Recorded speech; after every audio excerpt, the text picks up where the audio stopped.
오늘의 말씀은 잠언 1장 1절에서 19절입니다. 다윗의 아들 이스라엘 왕 솔로몬의 잠언이라. 이는 지혜와 훈계를 알게 하며 명철의 말씀을 깨닫게 하며 지혜롭게 공의롭게 정의롭게 정직하게 행할 일에 대하여 훈계를 받게 하며 어리석은 자를 슬기롭게 하며 젊은 자에게 지식과 근신함을 주기 위한 것이니 지혜 있는 자는 듣고 학식이 더할 것이요 명철한 자는 지략을 얻을 것이라. 잠언과 비유와 지혜 있는 자의 말과 그 오묘한 말을 깨달으리라.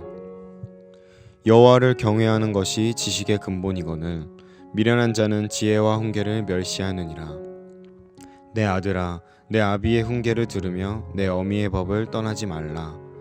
이는 내 머리에 아름다운 관이요 내 목에 금사슬이니라. 내 아들아, 악한 자가 너를 꿰일지라도 따르지 말라. 그들이 내게 말하기를 우리와 함께 가자. 우리가 가만히 엎드렸다가 사람의 피를 흘리자 죄 없는 자를 까닭없이 숨어 기다리다가 스올같이 그들을 산채로 삼키며 무덤에 내려가는 자들같이 통으로 삼키자. 우리가 온갖 보화를 얻으며 빼앗은 것으로 우리 집을 채우리니 너는 우리와 함께 제비를 뽑고 우리가 함께 전대 하나만 두자 할지라도 내 아들아, 그들과 함께 길에 다니지 말라. 내 발을 금하여 그 길을 밟지 말라. 대저 그 발은 악으로 달려가며 피를 흘리는데 빠름이니라.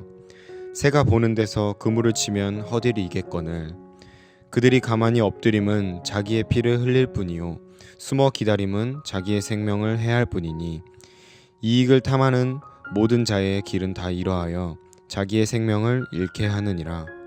아멘.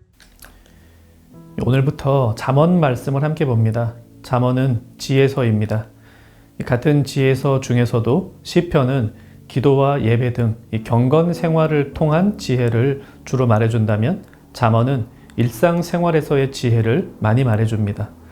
또 같은 지혜서 중에 전도서는 중요한 주제들을 연달아 시리즈로 쭉 말해준다면 잠언은 대부분이 한 절 혹은 두세 절로 이루어진 이 짧은 금언들로 구성되어 있습니다. 그래서 잠언 말씀은 교회 안에서뿐 아니라 교회 밖의 사람들에게서도 많이 인용되고 있죠. 보통 지혜로운 삶은 처세술과 연관이 있는 것으로 생각합니다.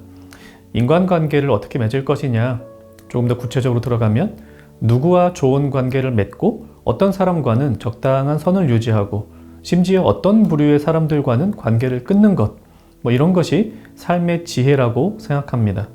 그런 부분도 무시할 수는 없습니다. 하지만 처세술은 지혜의 적용, 특히 사람들 사이에서 살아가는 데에 도움이 되는 지혜의 한 적용일 뿐이지 지혜의 원천이자 근본이 되지는 않습니다. 처세술에서 말하는 바, 그것을 기준을 삼아 세상을 살아가도록 권면드릴 수는 없습니다. 잠언에서는 여호와를 경외하는 것이 지식의 근본이라고 말씀합니다. 우리가 알아야 할 모든 것은 하나님을 경외하는 삶에서부터 시작합니다. 그분을 인정하고 그분의 통치를 따르는 삶, 그분을 예배하고 그분의 인도하심을 받는 삶, 이것이 모든 지혜의 출발입니다.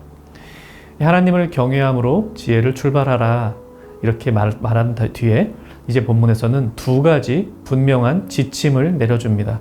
첫째는 8절, 내 아비의 훈계를 들으며 내 어미의 법을 떠나지 말라. 부모의 교육을 강조한다는 말씀이기보다는 하나님께서 주신 법도를 따르라는 명령으로 적용해야 하겠습니다. 성경을 정경이라고도 부르는데요. 이때 정경이라는 말의 의미는 우리의 규범이라는 뜻입니다. 삶의 기준, 잣대, 무엇이 옳은가, 무엇이 그른가에 대한 판단은 오직 성경에 달려있다고 믿는 것이 그리스도인의 지혜입니다. 그런데 우리 삶의 규범인 성경을 따르지 못하게 하는 유혹들이 있습니다. 그래서 본문은 두 번째로 이렇게 명령합니다. 10절, 악한 자가 너를 꿰일지라도 따르지 말라. 하나님의 말씀을 따르는 삶은 곧 악을 멀리하는 삶입니다. 10절부터 19절까지 해서 우리를 꿰려 하는 악한 자에 대해 상세하게 나옵니다. 그들은 악한 일을 도모합니다. 그리고 그 악한 일에 우리가 참여하기를 바랍니다. 이 악한 일로 인해 얻게 되는 유익들을 열거하며 악한 일에 우리를 참여시키려 합니다. 이런 유혹들은 듣기에 달콤합니다. 지금 당장 그것이 없으면 살 수 없을 것 같은 간절함을 우리에게 줍니다. 그래서 우리는 유혹에 빠지게 되죠.